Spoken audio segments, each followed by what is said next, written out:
In this video, we're going to show you how to submit Elementor Forms data to Google Sheets directly without Zapier. Before we proceed, make sure you subscribe to this channel and press the bell icon to get daily tech videos. Let's get started. Start by creating a Google Sheet. From the sheet, open the script editor from the Tools menu. Copy the contents of the script and paste them in the editor. Now just publish the script as a web app. From the deploying options, set yourself as the executor and allow anyone, even anonymous, to access the script.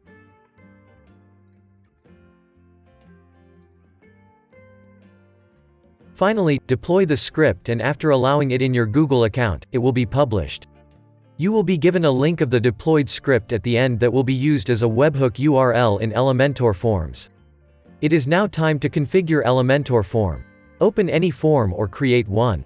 After that, from the content settings of the form, set action type to webhook. Now, expand the webhook field and enter the URL of the script there and save changes. At this point, everything has been set up. It should start working by now.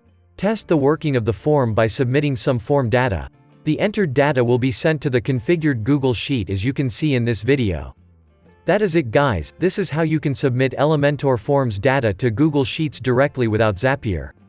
If you like this video, give it a thumbs up and remember to subscribe. I love free software TV for more videos like this.